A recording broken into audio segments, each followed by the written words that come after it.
আপনাদের দেখাবো যে নিজ হাতে মেটালু লাগাই, সেই মেটালুও তুললাম, আবার সেটা কত সুন্দর কত বড়, তাই আপনাদের দেখাচ্ছি। দেখুন মেটালুটা কত বড়। আর এই আলুটা আজকে রান্না করে খাবো, অবশ্যই আপনাদের বড়ি দিয়ে রান্না আছে, খুব সুন্দর লাগবে খেতে। শেষে তরকারিটা রান্না করা হয়ে গেল। হ্যালো গাইস, আজ আমি দেখুন একটি মাইটা আলু তুলবো, যেহেতু আমি নিজ হাতে লাগাইছিলাম তাই নিজ হাতে আলুটা লিখেছিলাম, অনেক বড় হয়েছে তাই আমি তুলতেছি। দেখুন আমি চার সাইড অলরেডি খুঁড়ে নিয়েছি, এবার বাকিটুকু আপনাদের দেখাবো কিভাবে আলু তুলতে হয় মেটা আলু। দেখুন যে হ্যাঁ, এবার আমি খুঁজে নেব। দেখতেই পাচ্ছেন যে আলুটা কত বড় হয়েছে। ও ফাইন, এত বড় আলু আমি আগে কখনো তুলিনি। মেটা আলু আমার বেশি দেখান আলুর কথা। দেখুন যে আলুটি কত বড়, আসলে দেখুন অনেক বড়। করতে তো যাচ্ছে কই আলু দেখি। হ্যাঁ দেখুন আলুর কাছে ধর, আটা আগে এসে দেখুন যে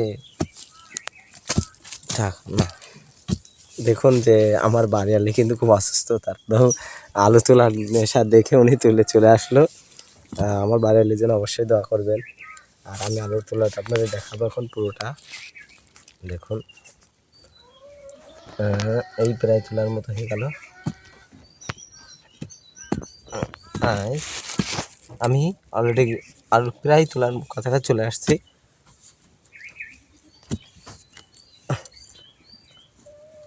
মনে হয় আলুটা আসলে যে এত বড় হবে আমি বুঝতেও পারিনি, তা দেখেন খুঁজেই যাচ্ছি। তো গাইস আমার মনে হয় যে আলু তোলাটা তোলা হয়ে গেছে অলরেডি, আল্লাহর রহমতে। দেখুন আমি এখন আলুটি তুলবো, আপনারা দেখতে পাচ্ছেন। দেখতে পাচ্ছেন যে আলুটা তোলা হয়ে গেছে। আমি এখন সব সাইডটা পরিষ্কার করে নেবো। আল্লাহর রহমতে নিজ হাতে আলু তোলা তো একটা অনেক রকম সুন্দর লাগছে। তা দেখুন যে মনে হচ্ছে আলুটা নড়ে যখন গেছে এবার তোলা যাবে। ও ফাইন, আল্লাহ দেখুন, মাশাল্লাহ মাশাল্লাহ। এই দেখুন কত বড় আলু তুলে ফেলাইছি আমি।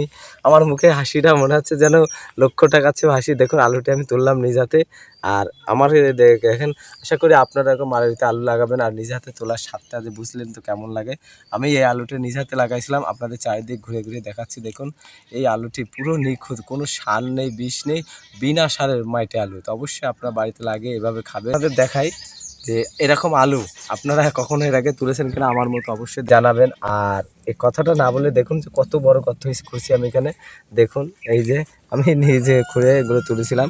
আর আরেকটি কথা, এই আলুটা কিন্তু আমার বাড়ি আলু লাগাইছিল, তার প্রশংসা না করলে আর। সবচেয়ে সে লাগাইছিল, আল্লাহ পাক এত বড় আলুটা তার মাধ্যমে দিয়েছে। আর যাই হোক, আসলে বাড়িতে লাগানো আলু খাবো, আর বিনা সারের আলু যখন অবশ্যই ভালো হবে। আজ পর্যন্ত, আবার নতুন করে একটা ভিডিও দেখা হবে। আল্লাহ হাফেজ।